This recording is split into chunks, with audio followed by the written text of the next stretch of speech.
Bom dia. Bom dia, né? Feliz sábado para todos, todo mundo bem? Graças a Deus. Bom, muito bom estar aqui, muito bom ver que a igreja está cheia de gente bonita. Amém? Se você não se acha bonito, misericórdia, tá? Eu espero que sim. E nós vamos estudar um tema hoje bem interessante. Na verdade, a Bíblia ela é cheia de temas interessantes e existem algumas modalidades de temas, né? Tem temas que nos ajudam a entender o passado, temas que nos ajudam a compreender coisas do futuro e alguns temas que se aplicam à nossa vida no hoje e posteriormente também. Esse tema em específico, ele envolve as 3 modalidades, tá? Então eu preciso muito da sua atenção, tá? Eu preciso muito que você foque na importância do assunto que a gente vai estudar aqui hoje. Então vamos começar da seguinte maneira. Eu sei que deve ter alguém muito lindo do seu lado, então olha para essa pessoa, nos olhos assim, no fundo do azul dos olhos. Pode ser o marido com a esposa, pode ser o amigo, enfim, diga, ei. Pode dizer, ei, você é muito bonita, mas eu não quero conversar com você agora. Bora prestar atenção no estudo, tá bom? Quem trouxe Bíblia já pode abrir a sua Bíblia, livro de Daniel, capítulo 8, versículo 14. E quem não tem, senta perto de quem tem, tá? Se você vê alguém aí sem Bíblia, vai para pertinho dessa pessoa, ou puxa essa pessoa para onde está você, tá bom? Para a gente poder acompanhar juntos. Daniel, capítulo 8, versículo 14.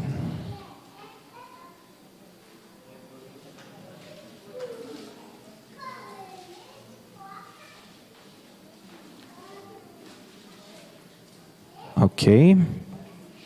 Amém? Alguma misericórdia? Misericórdia, vamos aguardar. Enquanto todo mundo encontra, então a gente vai orar, tá? Da maneira como estamos mesmo. Oremos. Papai do céu, abrimos agora a Tua palavra e vamos estudar e refletir sobre ela. Mais uma vez pedimos o Teu entendimento e mais uma vez pedimos o Teu auxílio nas palavras que aqui serão ditas. Por favor, fica conosco em nome de Jesus. Amém. Amém. Daniel capítulo 8, verso 14. Diz assim: ele me disse. Quem disse para quem? Legal, tá?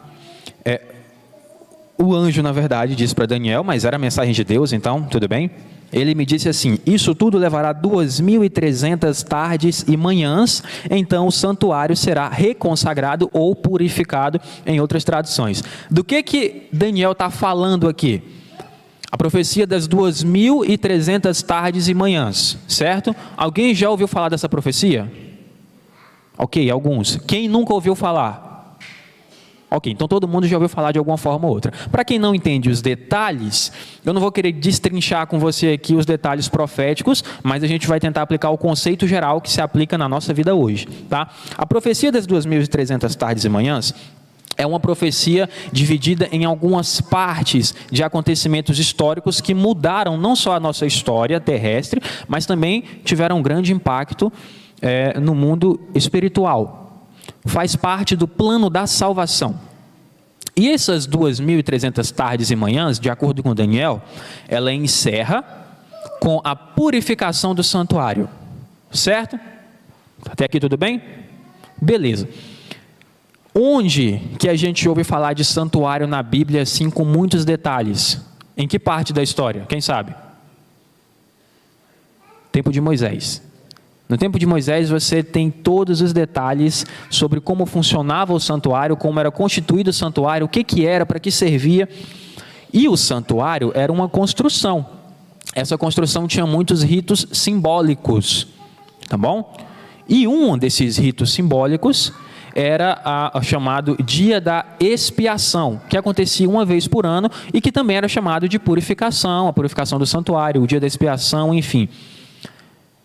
Basicamente funcionava da seguinte forma: uma vez por ano, o sumo sacerdote, ele entrava no lugar santíssimo, que era o lugar mais santo do santuário, onde não poderia de forma nenhuma entrar pecado. Porque se entrasse pecado ali, o pecado ele ia ser automaticamente anulado, porque onde tem Deus não existe pecado. Então, o sumo sacerdote ele tinha que estar totalmente consagrado para esse evento. Ele entrava então no santuário e ali ele intercedia uma vez por ano por todo o povo, pelos pecados que o povo tinha cometido. E ali então era o processo onde havia o perdão pelos pecados.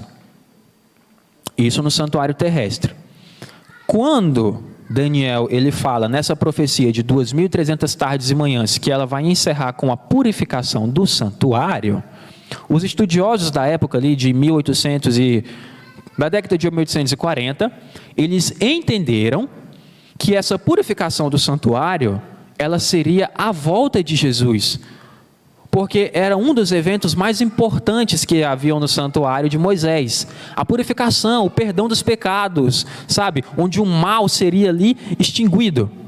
E então, eles calcularam essa profecia com todos os seus detalhes do capítulo 8 de Daniel, do livro de Apocalipse, todas as referências bíblicas, que essa data onde se encerrariam as 2.300 tardes e manhãs, ela se daria em 22 de outubro de 1844. E então foi marcado para aquela data a volta de Jesus. E com muita convicção. Então você imagina que isso foi uma coisa maravilhosa. Imagina você saber o dia que Jesus vai voltar. Tal dia, de tal ano, se prepara. Foi assim que os estudiosos da época pensaram. Só que Jesus voltou em 1844? Não. E por que não? A gente vai entender, tá?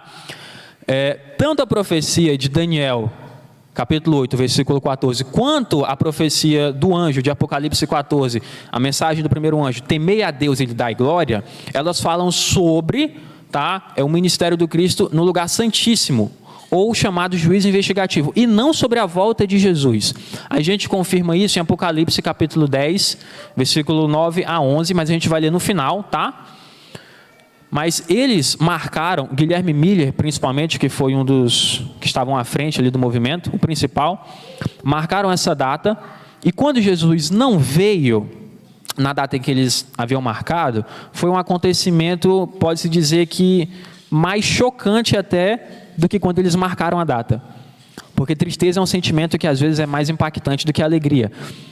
Então, a mensagem ela rodou o mundo em todo. E para você ter uma ideia, pessoas de várias nacionalidades, de várias classes sociais, se prepararam para a volta de Cristo, porque, poxa, Jesus vai voltar dia 22 de outubro. E aí teve gente que vendeu tudo, teve gente que fez as pazes com os seus piores inimigos, teve gente que largou tudo para viver no campo, para viver uma vida solidária, sabe? Se desapegou de tudo que é material, tudo. Teve gente que largou até família. Eu prefiro o céu. E Jesus não voltou. Aí você imagina o impacto. Jesus não voltou. Terrível. Terrível, terrível. E aí o pessoal da época, então, ficou pensando, onde foi que a gente errou? Isso não foi a maioria, foi a minoria, porque a maioria não queria nem mais saber de Deus. Deus não existe. Aí acabou, pá. Mas teve um grupo seleto de pessoas que eles ficaram, onde foi que a gente errou? Porque a Bíblia não erra. Então a gente errou em alguma coisa. Se Jesus não voltou, teve alguma coisa que a gente entendeu errado. Por causa desse erro, os crentes sofreram um chamado desapontamento, mas nesse desapontamento se cumpriu também uma profecia que estava predito lá em Apocalipse 9, capítulo 10, aliás, versículo 9 e 11, que renovou as esperanças e as forças deles de uma maneira que eles acreditaram ainda mais agora que Jesus ia voltar. Como que isso é possível? A gente vai ver em Apocalipse, tá? Se você já ganhou tempo procurando Apocalipse, parabéns. Se não, procura junto comigo, tá? Apocalipse capítulo 10.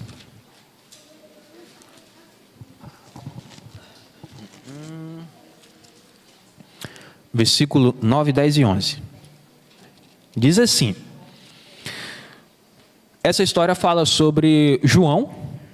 Esse episódio específico, João, ele recebeu... não vou dar spoiler, vamos ler.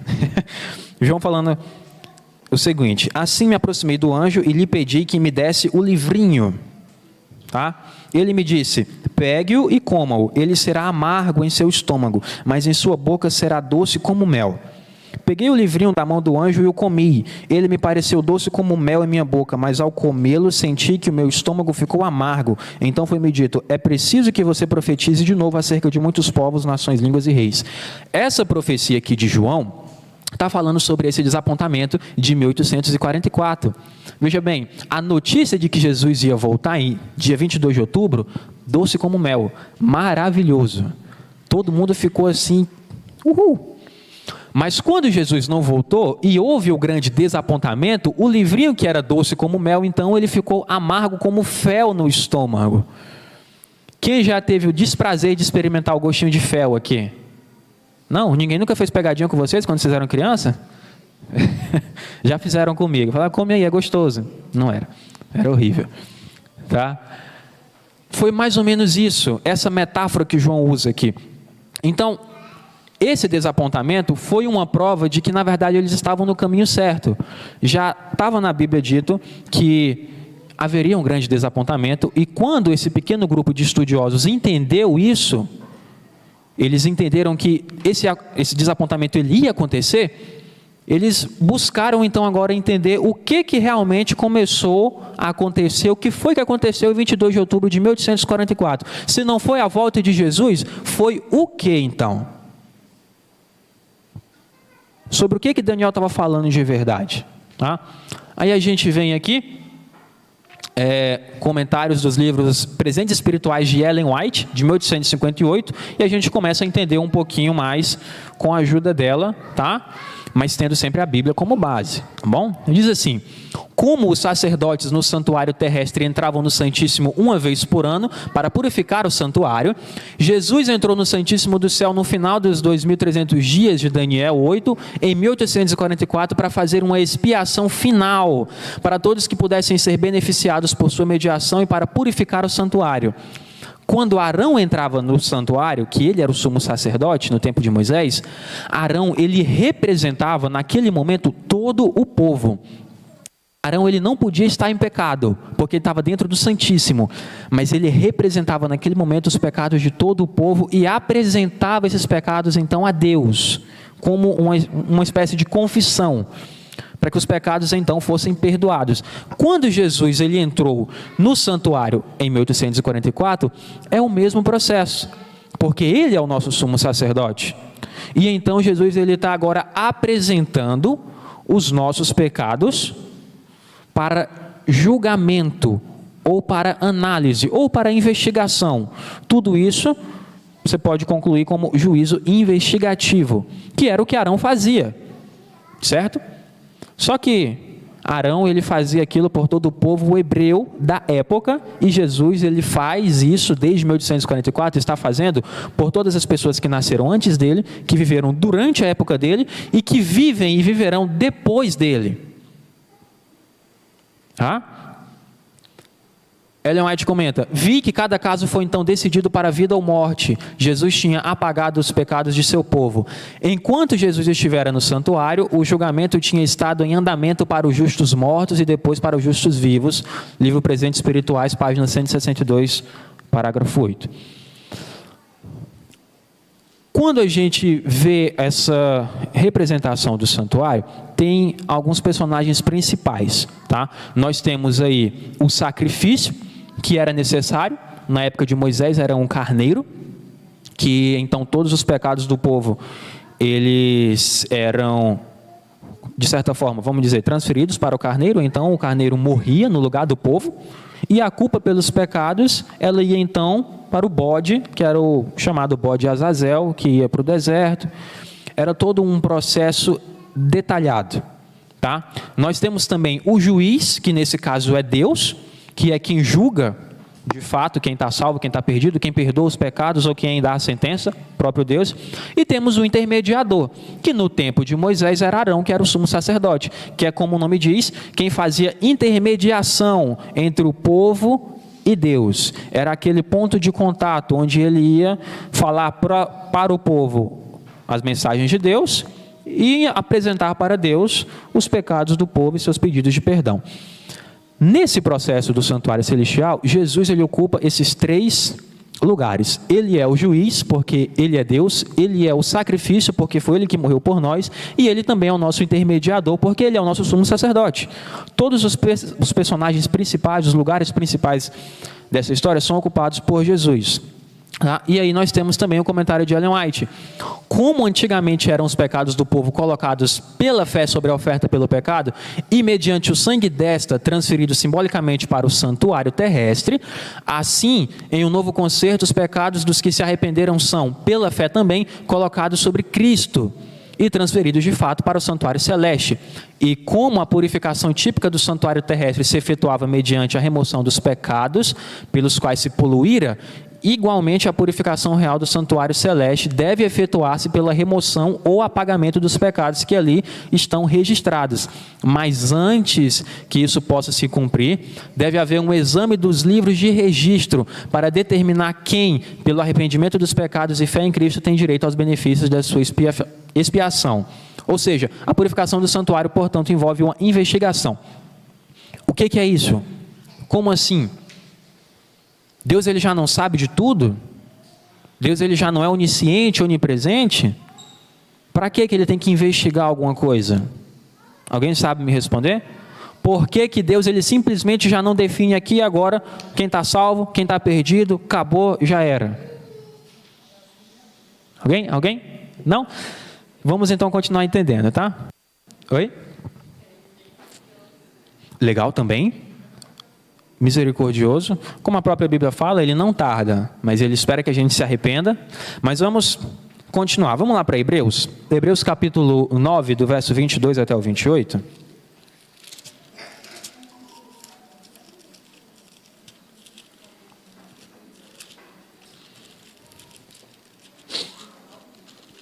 Hebreus fica aí depois de Timóteo e antes de Tiago. Hebreus capítulo 9, versos 22 até o 28.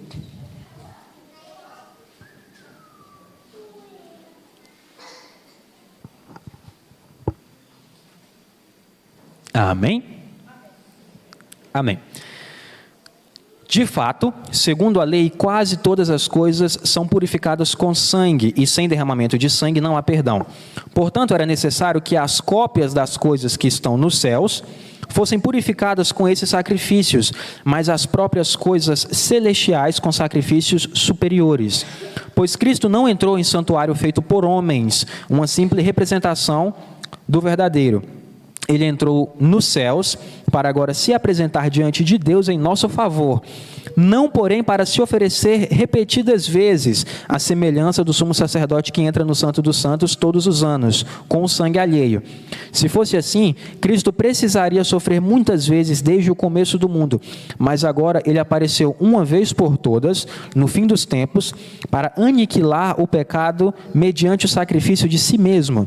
Da mesma forma como o homem está destinado a morrer uma só vez e depois disso enfrentar o juízo, assim também Cristo foi oferecido em sacrifício uma única vez para tirar os pecados de muitos, e aparecerá uma segunda vez, não para tirar o pecado, mas para trazer salvação aos que o aguardam.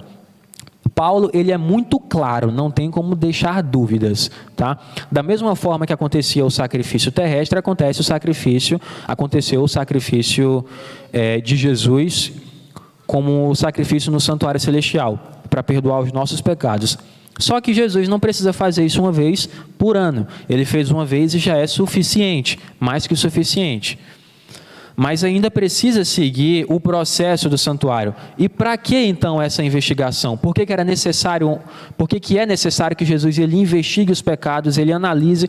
Por que ele simplesmente não define? Por que na morte dele, quando ele morreu e ressuscitou, já não acabou ali o pecado, já foi todo mundo salvo e era só felicidade? Detalhe, não eram os pecados, quando confessados, imediatamente perdoados e para sempre esquecidos?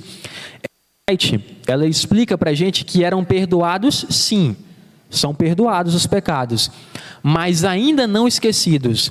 Ela observou que no tipo, O sangue da oferta pelo pecado removia o pecado do penitente, mas permanecia no santuário até o dia da expiação, no tempo de Moisés. E no antítipo, o sangue de Cristo, enquanto devia libertar o pecador arrependido da condenação da lei, não era para cancelar o pecado, permaneceria registrado no santuário até a expiação final. E quando será a expiação final? O dia do juízo. Da mesma forma que havia o dia da expiação no tempo de Moisés, haverá o dia da expiação final, então, que é o que nós conhecemos como o julgamento final ou o dia do juízo, e a maioria dos pentecostais enche a nossa cabeça de medo, né? Porque vai ser o dia que seus erros vão ser apontados e aquela coisa. Haverá realmente esse dia, mas faz parte de um plano maravilhoso para salvar a minha e a sua vida, tá? Após a morte, são julgados sobre aquelas coisas que foram escritas nos livros. Então, pelo mérito do sangue expiatório de Cristo, os pecados de todos os que verdadeiramente se tenham arrependido serão apagados dos livros do céu. E deste modo o santuário está livre ou purificado do pecado. E esse conceito de livro é o que o escritor da época, tanto os escritores da Bíblia, o Ellen White, eles colocaram para uma melhor facilidade do nosso entendimento.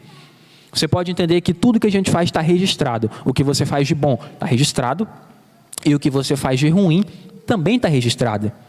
As coisas que nós fazemos de ruins, elas estão registradas com tanta exatidão e com tantos detalhes, de maneira que até as nossas intenções, elas serão expostas. Da mesma forma que as coisas boas também estão registradas com tanta exatidão que a nossa real intenção ela será exposta. Ela é exposta diante de Deus. Por isso que não dá para a gente enganar a Deus. O interessante é que Deus ele sabe da minha e da sua intenção, mas Ele faz questão de deixar isso registrado. E para quê que Ele deixa registrado? Para que no dia do julgamento, quando eu e você formos julgados, salvos ou condenados, ninguém vai poder dizer que Deus é injusto de forma nenhuma. Porque todos os fatos, todos os atos, os episódios, eles vão estar registrados para todo mundo ver, quem quiser ver. Por que fulano está salvo? Por que fulano está perdido? Quando foi que ele se perdeu de verdade? Quando foi que ele se arrependeu de verdade? Tudo está registrado. E o escritor, ele usa a expressão livros, mas a gente não sabe. Porque, imagina, com o nosso intelecto tão pequenininho, a gente conseguiu criar tecnologias tão incríveis, né? Então, não dá para imaginar a tecnologia que Deus tem nos céus. Será que vai ser realmente livros ou será que a minha vida vai ser exposta num filme, né? num telão, numa projeção holográfica? Não sei, mas tudo está registrado. E tudo será exposto para quem quiser saber, para que ninguém diga que Deus é injusto no dia do julgamento. Você vê que esse processo do plano da salvação, ele tem uns detalhezinhos muito importantes e que às vezes a gente acha chato de estudar. Mas quando você vai pegando o jeito da coisa, você vai aprendendo, entendendo, você começa a olhar a salvação com outros olhos. Jesus, ele não simplesmente, morri e salvei, pronto, acabou. Não, tem todo um plano envolvido, tem todo um esforço envolvido da parte de Cristo, tem toda uma colocação, tem tempo, tem data marcada, tem coisas pré-determinadas, só para salvar a minha e a sua vida. Só para salvar a minha e a sua vida, nós que rejeitamos a Cristo quase que diariamente. Mas o plano está lá, bonitinho. Onde é que eu e você nós entramos nessa parte do plano? Será que tem como a gente fazer alguma coisa para ajudar a Cristo nesse plano da salvação, para que eu seja um pouquinho mais útil? Sim ou não? Não tem, querido. A gente não está podendo ajudar nem a gente. Não dá para fazer nada. E aí você entende o peso do tamanho da salvação. Porque se Cristo está fazendo tudo isso para que eu me salve, e ainda assim eu continuo rejeitando Ele, quer dizer, todo o esforço que precisava ser feito, Ele fez por mim, e agora eu que não preciso fazer mais nenhum esforço, sacrifício, eu estou me esforçando para me perder. Você já parou para pensar nisso? Que a gente se esforça para se perder? A gente se coloca em situações, em cada boca de gato, igual a gente fala no Maranhão, para quê? Entende? Então, vamos continuar. Perspectivas diferentes sobre o mesmo ponto. A gente tem então aqui todo o plano da salvação voltado para a salvação, como o nome diz, das pessoas que querem ir para o céu. Mas e aí, o que acontece então com quem não é salvo, com quem não é purificado? E se eu não for salvo? E se no juízo investigativo for definido pelo juiz que eu não me arrependi e que na verdade eu não mereço a salvação? E aí? Vamos para Apocalipse capítulo 20.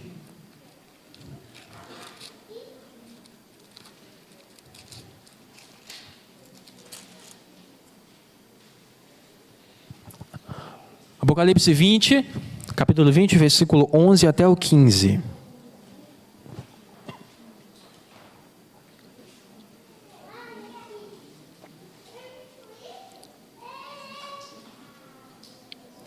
Amém? Alguma misericórdia? Misericórdia? Apocalipse capítulo 20, versículo 11 a 15. Ok, vamos lá. Depois, gente, a minha versão pode ser um pouquinho diferente da sua, tá? Mas o sentido é o mesmo, tá bom? Versículo 11. Depois vi um grande trono branco e aquele que nele estava sentado. A terra e o céu fugiram da sua presença e não se encontrou lugar para eles. Versículo 12. Vi também os mortos, grandes e pequenos, em pé diante do trono, e livros foram abertos. Olha a expressão livros aqui. Os registros foram abertos, tá? Os mortos foram julgados de acordo com o que tinham feito no mundo, segundo o que estava registrado nos livros. O mar entregou os mortos que nele havia, e a morte e o Hades entregaram os mortos que neles haviam. E cada um foi julgado de acordo com o que tinha feito. Então a morte e o Hades foram lançados no lago de fogo. O lago de fogo é a segunda morte. Aqueles cujos nomes não foram encontrados no livro da vida foram lançados no lago de fogo. Amém? Misericórdia, irmão, pelo amor de Deus. Misericórdia. Aqueles que não tiverem seus nomes encontrados no livro da vida serão jogados no lago de fogo e enxofre. E para quem que é o lago de fogo e enxofre? Em outra passagem do Apocalipse, diz que o lago de fogo e enxofre foi preparado para Satanás e seus anjos. Não foi preparado para a gente. O que eu e você queremos lá? O que eu quero com o lago de fogo? Nada. Mas se o meu nome ele não foi encontrado no livro da vida, é para lá que eu vou. Por quê? Porque não tem outro lugar para ir. A parte do juízo investigativo, ela determina a salvação e perdição. E depois disso, querido, é para o pecado deixar de existir, porque vai ser dada a sentença. Eu não posso existir em pecado, então eu tenho que ser destruído. E isso não é maldade, como muitos pensam. Ah, Deus é mau, quer dizer que se eu não adorar Ele, eu vou para o inferno, vou ser queimado. Isso não é maldade, isso é misericórdia. Porque a vida que eu e você nós vivemos é uma vida miserável. Uma vida de pecado é uma vida miserável. A gente sente dor, a gente é pobre. Ser pobre é muito ruim, Deus me livre, tá? A gente sofre, não só fisicamente, mas psicologicamente. Nós sofremos nas nossas vidas sociais, nós sofremos preconceito, nós sofremos com tanta coisa. A gente passa por situações de morte que ninguém quer passar. É horrível perder um ente querido, perder um amigo. Mesmo alguém que você não conheça, mas você vê uma pessoa morrendo, é ruim. O que tem de bom nessa vida? Dinheiro? Para quê? O fim disso aqui é a morte. A misericórdia de Deus é tão grande que Ele vai destruir o pecado para que isso não aconteça mais. E infelizmente, se eu e você nós estivermos do lado do pecado, a gente vai ser destruído junto. Por misericórdia, a nós também. Não é só por amor salvos, mas porque Deus também não quer que enquanto uma parte dos seus filhos vivam lá eternamente felizes, a outra parte vive em pecado. Não existe felicidade nisso. A misericórdia entra nisso também, porque aí seremos destruídos. Mas assim, eu não sei você, eu não quero fazer parte dessa parte da misericórdia. Eu prefiro o outro lado da misericórdia, que é que eu vou estar lá brincando com os leõezinhos, né, e aquela coisa. É preferível, tá? Mas infelizmente, se meu nome não for encontrado no livro da vida, é para lá que eu vou. E aí a gente tem relatos de Ellen White novamente. Quando o juízo se assentar e os livros forem abertos, haverá espantosas revelações. E aí, atenção nessa parte. Pecados secretos serão então expostos à vista de todos. Motivos e intenções que foram encobertos nas câmaras escuras do coração serão revelados. Ambições astuciosas, propósitos egoístas serão vistos, onde a aparência exterior contava apenas sobre um desejo de honrar a Deus e fazer bem aos homens. Professores ambiciosos, hipócritas, podem agora ser admirados e exaltados pelos homens, mas Deus, que conhece os segredos do coração, descobrirá a cobertura enganosa e os revelará como eles são. Todo hipócrita será desmascarado. Você pensa, nossa gente, que é isso? Mas ela continua, olha: naquela hora solene e terrível, a infidelidade do esposo será declarada para a esposa, e a infidelidade da esposa para o esposo. Pais serão informados pela primeira vez qual foi o caráter real de seus filhos. O fruto de cada ação egoísta e arbitrária tornar-se-á claro, e os homens verão os resultados de seus feitos, como Deus mesmo vê. Então os pecados serão confessados e a confissão será pública, muito para beneficiar o malfeitor ou salvar outros da decepção. A confissão somente testificará que a condenação dos pecados ou dos pecadores é justa, e mesmo Satanás se curva e confessa a justiça de sua sentença. Ninguém, e nem Lúcifer, vai poder dizer que houve injustiça no julgamento. E essa é uma parte muito triste, porque nós temos um costume, os seres humanos, eu não sei se é só no Brasil isso, mas a gente tem uma sensação, o brasileiro tem uma sensação que ela é engraçada, é que se eu me dou mal, é terrível, mas se eu me dou mal junto com um amigo, tem aquela sensação, né? Pelo menos eu estou com meu amigo aqui, né? Parece que não é tão ruim assim, né? Eu posso dividir a culpa um pouquinho, só que naquele dia eu não vou poder dividir a culpa com ninguém. Eu não vou poder culpar nem Lúcifer pelos meus erros, porque o próprio Lúcifer vai confessar seus pecados. Cada um será responsável pela sua própria condenação. Por quê? Porque foi uma escolha. Nós temos o direito de escolha, o livre-arbítrio. Eu posso escolher a salvação. E não é complicado escolher a salvação. Não é difícil. É muito simples, na verdade. Nós que tentamos complicar com gostos terrenos. É muito mais difícil eu escolher a perdição. Eu me colocar em situações que não me fazem bem e que podem me fazer perder a vida eterna. E se é muito mais difícil eu escolher a perdição, se eu me coloco em situações de perdição, eu escolhi estar ali. E se foi uma escolha minha, então ninguém tem culpa. Não vou poder dizer, Senhor, mas eu não queria, me enganaram. E mentiram para mim, eu nem sabia. Você sabia. Quer dizer, você não, misericórdia, tomara que você não esteja lá. Mas quem estiver perdido no dia vai saber. E o juízo investigativo que Jesus está fazendo agora no santuário, é onde Ele está comprovando cada uma das nossas ações, que fizemos, que estamos fazendo e que ainda faremos. Tá? E muita gente pode pensar, mas se Deus sabe, por que Ele não faz nada? Se Ele já sabe que eu vou me perder, por que Ele não me diz logo? É que saber é uma coisa totalmente diferente de controlar. Você tem um livre-arbítrio, Deus Ele sabe. Mas só o fato de Ele te contar, vamos supor que Jesus contasse para você, olha, se você vai se perder, hein? Você está perdido, já era. Você vinha para a igreja ainda? Eu mesmo não vinha. Acordar cedo no sábado, pelo amor de Deus. Né? Nós temos ainda a escolha. Nós temos ainda o livre-arbítrio. O fato de Deus saber o resultado final não interfere na nossa escolha. A gente ainda pode escolher. Mas e aí, eu estou escolhendo realmente o que eu preciso? Tá? Nessa história nós temos 3 tipos de personagens. A gente está se encaminhando para o final, tá bom? 3 tipos de personagens. Nós temos aqueles que não conhecem a verdade, que são os ignorantes. Para quem não sabe, o conceito de ignorância é falta de conhecimento sobre algo, tá? Então, se eu não sei algo, eu sou ignorante no assunto. Nós temos aqui os ignorantes. Os ignorantes, eles não conhecem a verdade de fato como nós conhecemos. Mas nem os ignorantes poderão dizer que Deus é injusto, porque eles conhecem o conceito de bem e mal. Todo ser humano conhece o conceito de bem e mal. E Cristo julgará cada um de acordo com o seu conhecimento. Tá?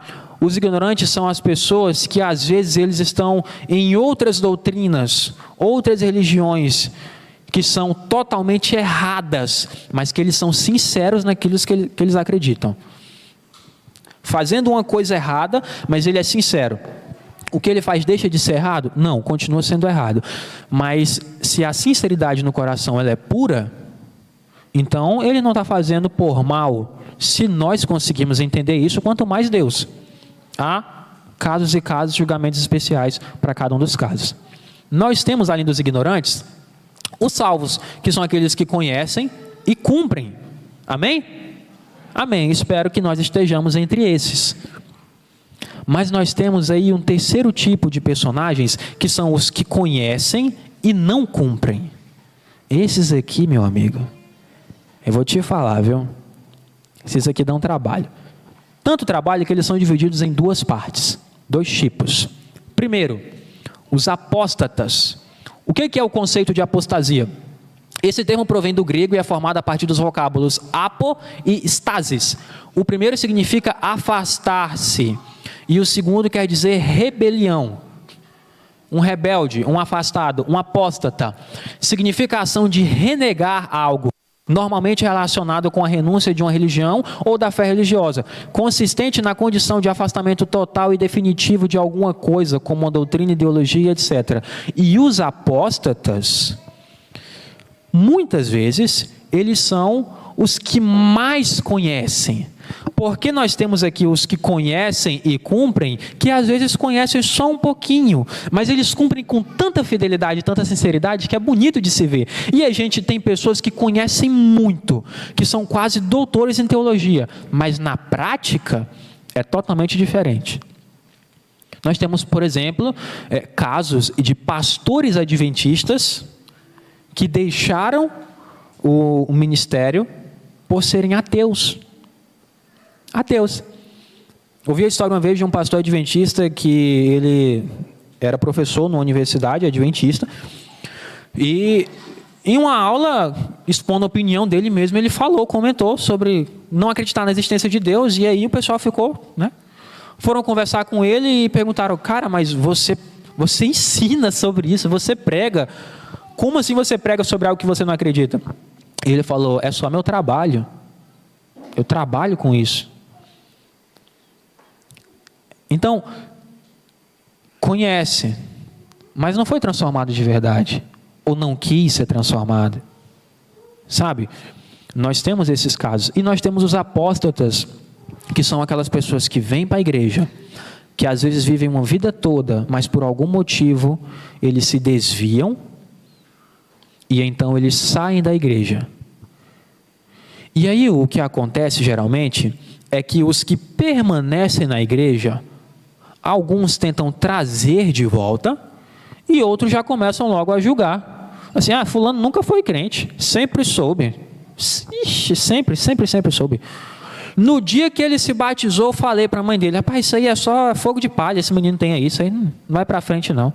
Não queria cantar na igreja, não queria pregar, não queria fazer isso. É claro que ia sair, não sei nem por que entrou. E aí tem uns que tentam trazer, e às vezes tentam trazer a pessoa de uma forma errada. Como que eu posso tentar trazer uma pessoa para a igreja de volta de uma forma errada? Tipo assim: rapaz, tu já está bebendo de novo. Moço, pelo amor de Deus, tu só faz besteira, né?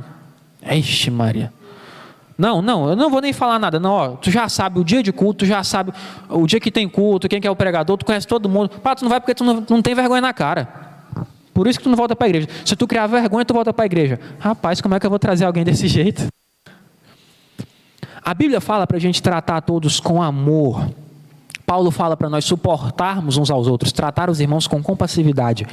Nós não sabemos os motivos que levaram alguém a sair da igreja ou a fugir das doutrinas. De que maneira eu devo abordar um apóstata? Querido, o que está acontecendo? Eu percebi que você se afastou. Conversa comigo, vamos tentar entender a situação. Quer dizer, a gente gosta tanto de ser compreendido, mas é tão difícil compreender os outros. Por que é tão difícil compreender os outros? É por egoísmo, no final das contas. Porque compreender exige esforço. Nós queremos que as pessoas se esforcem por nós, mas na hora de se esforçar por outros é um pouquinho mais complicado. E nós devemos tomar muito cuidado. Muito cuidado, porque cada um será culpado da sua própria condenação, mas haverá também o julgamento pela nossa influência.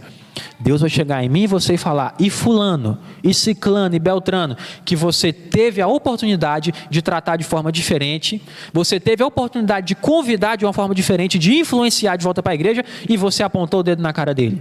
Por que você fez isso? Quem é você para definir quem está perdido ou não? E aí? Pedra de tropeço, né? Uma expressão que a gente usa bastante. E além dos apóstatas que conhecem e não cumprem, nós temos também os hipócritas. Esses aqui é mais complicado ainda. Qual que é o conceito de hipocrisia? Característica do que é hipócrita, falsidade ou dissimulação. Ato ou efeito de fingir, de dissimular os verdadeiros sentimentos, intenções, fingimento ou falsidade. Os hipócritas, eles se encontram, infelizmente, no nosso meio. Eles não estão lá fora. Você está vendo que a gente é atacado de todo lado? Pelo amor de Deus, misericórdia. O mundo ataca a gente e a gente mesmo se ataca de vez em quando. O que é isso? E eu não preciso explicar muito sobre o que é hipocrisia. Você ser falso, você pode até ser falso aqui na terra com os seus irmãos. Eu posso ser falso com os meus irmãos, mas perante a Deus não. Ellen White fala que todo hipócrita ele será desmascarado. Com que intenções eu faço o que faço dentro da igreja? Será que eu estou usando o púlpito, o lugar onde é para a gente pregar e estudar a palavra, para poder apontar o erro de alguém que eu não gosto? Assim, ei, tu, Sara, minha irmã, tu faz isso, isso, isso, isso. Eu vou pegar sobre isso lá na igreja. Rapaz, e tem gente que faz isso, isso, isso, e olhando para a Sara aqui, tá errado. Hipocrisia. Porque se a pregação não serve para mim também. Então, assim, esses dois grupos de pessoas que conhecem e não cumprem são as pessoas que nós precisamos tomar cuidado para não sermos e para também nos afastarmos delas, porque não somam em nada na nossa vida espiritual, em nada. Eu preciso tomar muito cuidado para eu não ser hipócrita dentro da casa de Deus e fora também na minha vida cristã, de dizer que algo é errado e condenar quem faz e fazer a mesma coisa escondido. Ou de condenar algo ao ponto de que se a pessoa tem só a intenção, eu já julgo ela, mas as minhas intenções em outros assuntos são terríveis. Quer dizer, no final das contas é tudo pecado. Ah, fulano come carne de porco. Aí eu vou lá em casa, vou fazer uma jantinha leve, eu como 4 pratos de arroz com feijão, farinha, melancia e uma Coca-Cola. Gula. Não é pecado do mesmo jeito? Por que eu estou julgando o outro? Nós precisamos tomar cuidado, porque a hipocrisia, ela geralmente é o começo da apostasia. Nós temos apostatados dentro da igreja. Da mesma forma que nós temos pessoas que sabem muito pouco ou quase nada, que estão lá fora e têm sua salvação garantida. E o juízo investigativo, repito, ele é o período da história onde tudo isso é determinado. Quem está salvo e quem está perdido. Com todos esses detalhes, essas entrelinhas, essas ações que às vezes eu penso que estou fazendo uma coisa boa e eu não estou fazendo uma coisa boa. E lá no fundo, no meu subconsciente, eu sei que eu não estou fazendo uma coisa boa, mas eu tento me enganar. Só que a Deus eu não engano. E tudo isso também vai ser revelado. Nós temos alguns exemplos para refletirmos, tá? Em como está a nossa vida hoje. Por exemplo, a parábola das 10 virgens, a parábola dos talentos e o julgamento das nações, tudo lá em Mateus 25. As 10 virgens eram 10. As 10 se prepararam para a festa do casamento, mas apenas 5 estavam preparadas com azeite. As outras 5 estavam deixando para a última hora. Ah, quando estiver mais perto da festa, eu vou ali, compro azeite, acendo a minha lamparina e vou. Chegou na hora, todo mundo tinha comprado azeite e as bichinhas ficaram lá, sem nada, no escuro. Aí foram fazer o quê?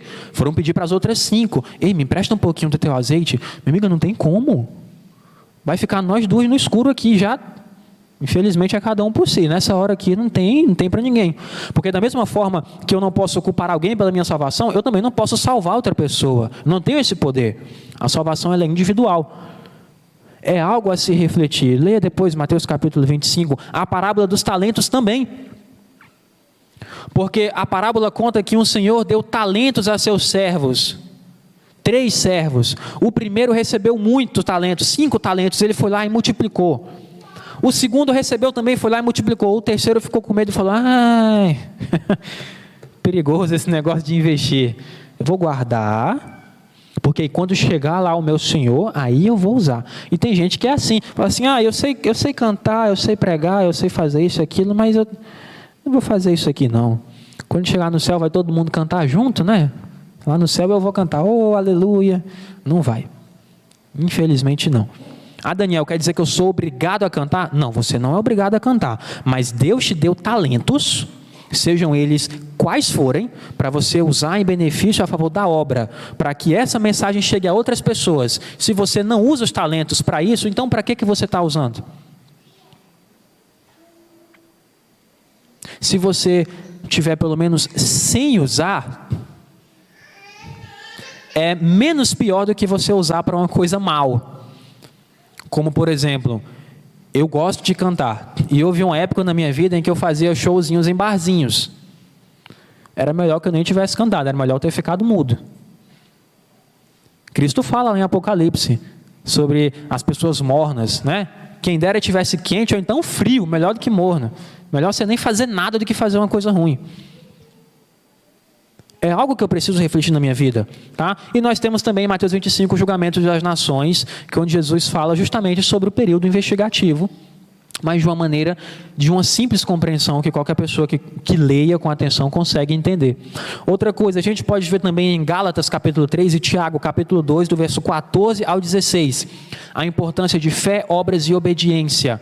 Entenda, você não tem que fazer nada para se salvar. Porque você não pode fazer nada para se salvar. A salvação ela é imerecida, é por graça. Nossas ações elas são de certa forma abstratas quando o assunto é salvação, porque a gente precisa só aceitar. Então para que servem as obras? Por que a gente está falando aqui de talentos, de usar os talentos, se eu não preciso de nenhuma ação para me salvar? Porque de acordo com Gálatas 3, as obras não salvam. Mas se a sua fé ela é de acordo com aquilo, então você vive de acordo com aquilo. Vamos abrir em Gálatas 3, para a gente não poder ficar citando a Bíblia. A gente está com a Bíblia bem aqui pertinho e fica citando, né, gente? Que coisa. Vamos confirmar aqui.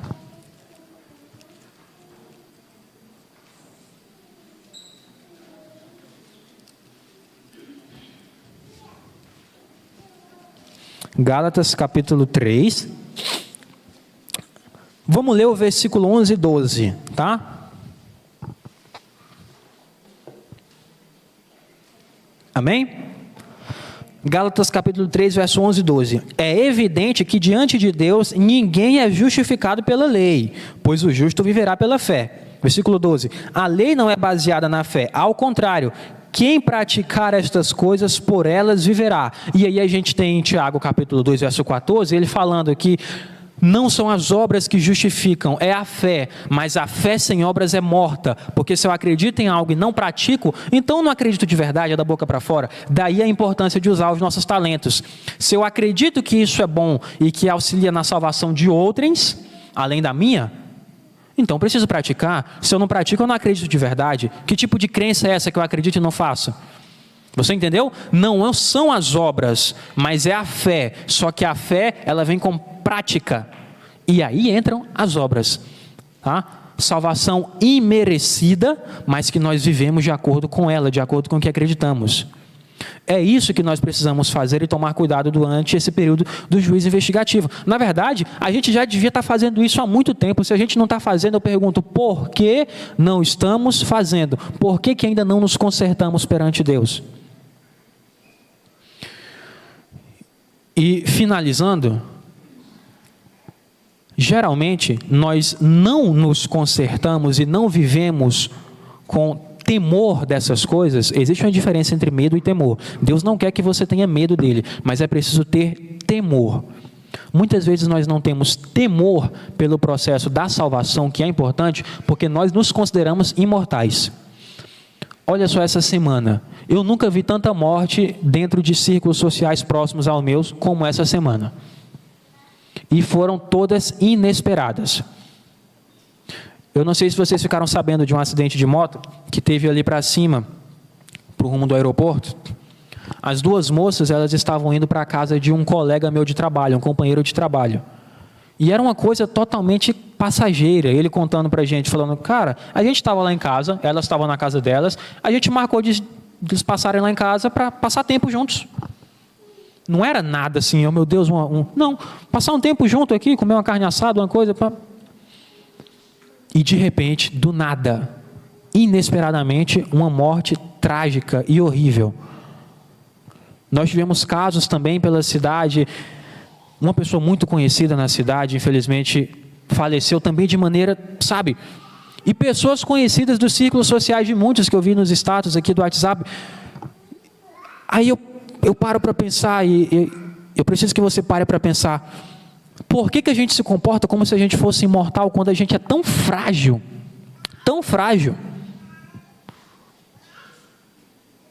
Olha, por exemplo, uma vez eu acampei com a Rose, minha esposa, e a Rose se engasgou com pequenos pedaços de castanha do Pará, não foi? Castanha do Pará. E a Rose quase morreu. Foi quase. Ficou vermelha. Sem ar. Tão frágeis. Tão assim, qualquer coisa. A gente anda na rua como se a gente pudesse peitar um carro no meio dos peitos. Ah, eu vou atravessar fora da faixa, ele não é doido, ele está me vendo. Gente, você deve estar muito seguro da sua salvação para uma coisa dessa.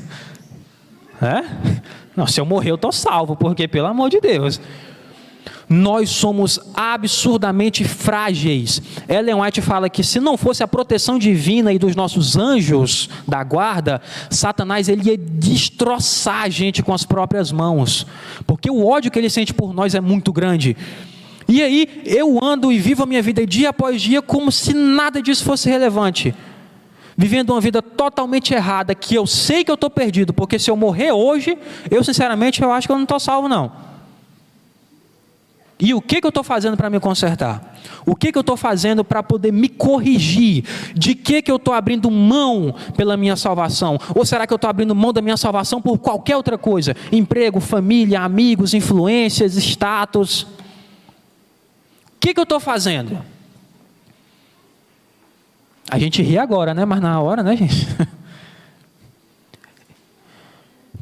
Nós precisamos levar a sério como os nossos antepassados cristãos levavam a sério a salvação.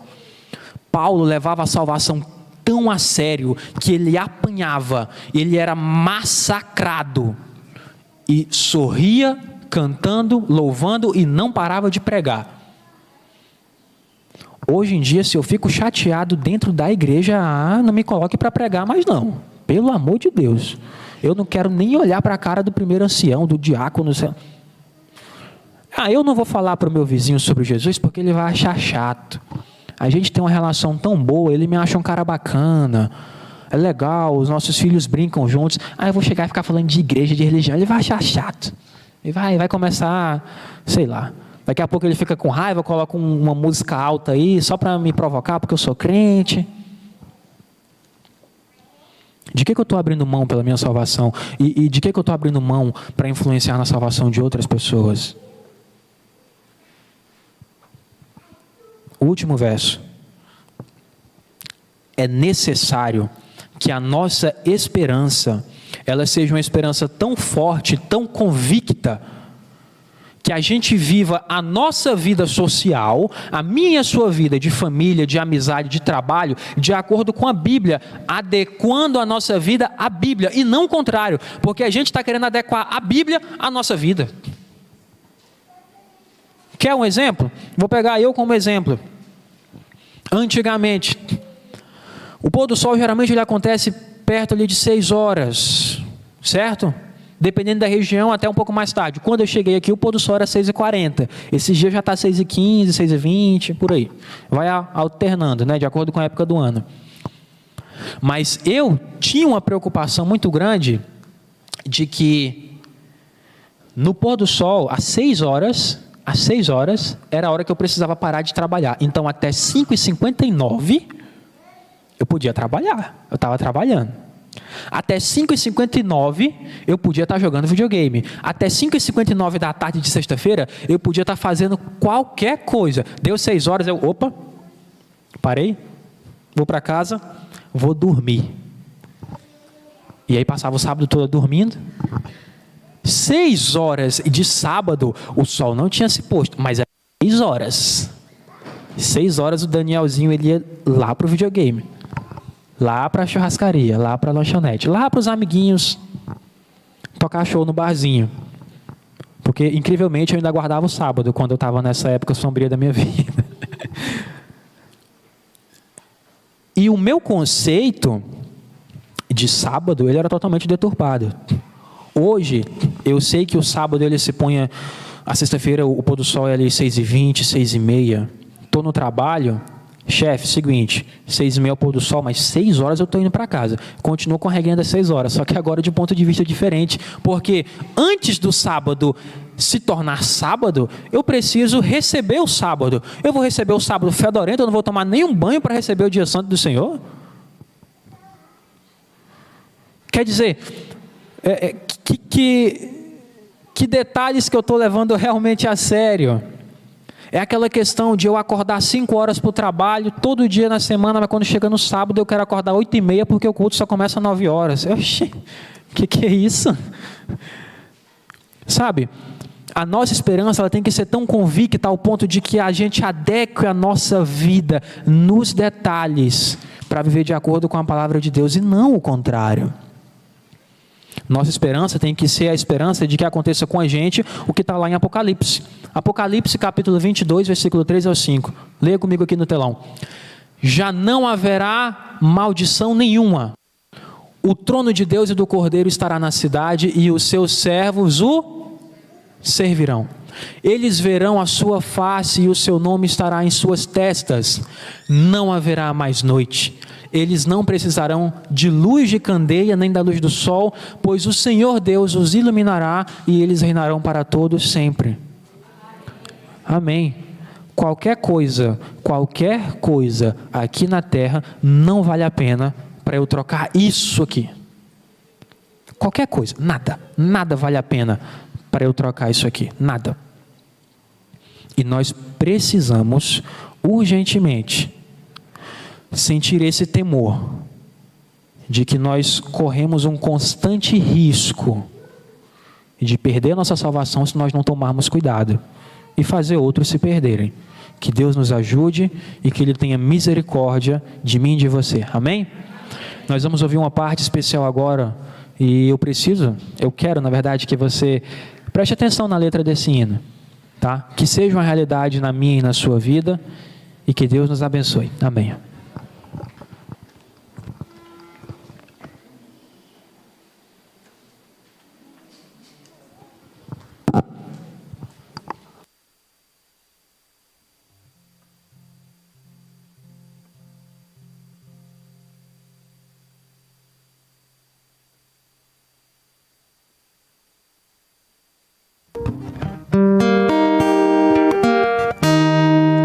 Jardineiro,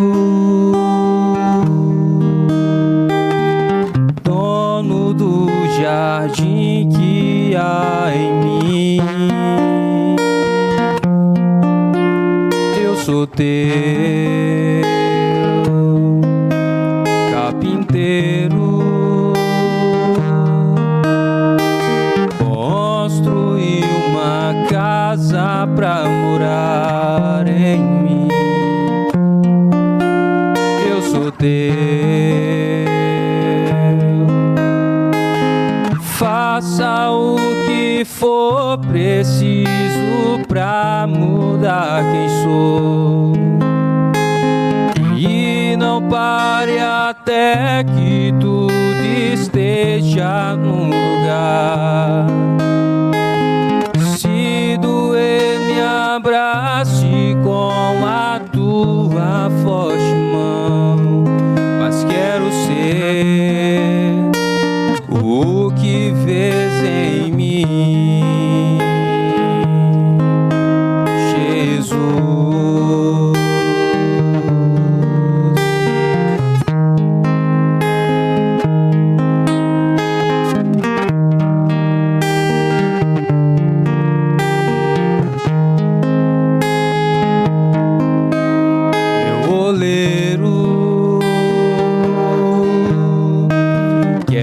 quebra o vaso e faça outra vez. Eu sou teu conselheiro, mostra-me o caminho a seguir. Eu sou teu, faça o que for preciso pra mudar quem sou. E não pare até que tudo esteja no lugar. Se doer, me abrace com a tua forte mão. Mas quero ser o que vês em mim. Faça o que for preciso pra mudar quem sou. E não pare até que tudo esteja no lugar. Se doer, me abrace com a tua forte mão. Quero ser o que vês em mim, Jesus.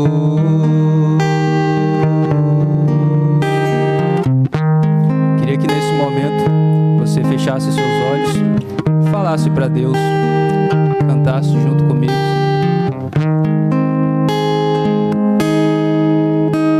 Faça o que for preciso pra mudar quem sou. E não pare até que tudo esteja no lugar. Se doer, me abrace com a tua forte mão. Mas quero ser o que vês em mim, Jesus.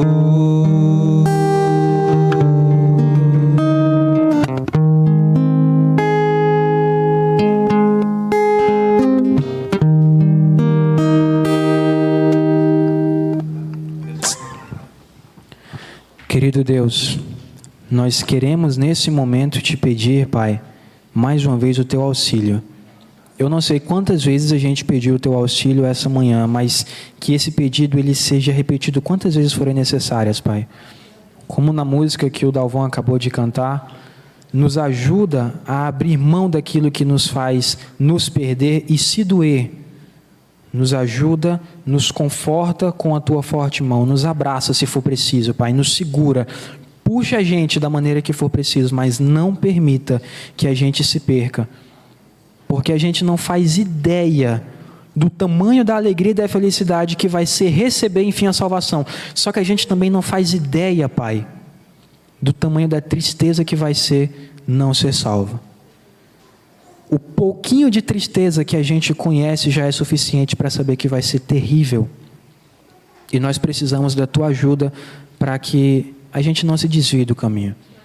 Nos ajuda a sermos influência positiva para outras pessoas que também precisam de salvação. Nos ajuda a levar com os nossos talentos, com o nosso preparo, com a nossa forma de falar essa tua verdade ao mundo e que todos escutem. E que seria bom, Pai, se todos aceitassem. Nós sabemos que infelizmente não serão todos, mas aqueles, quantos puderem, nos ajuda, em nome de Jesus, nós te pedimos. Amém. Amém?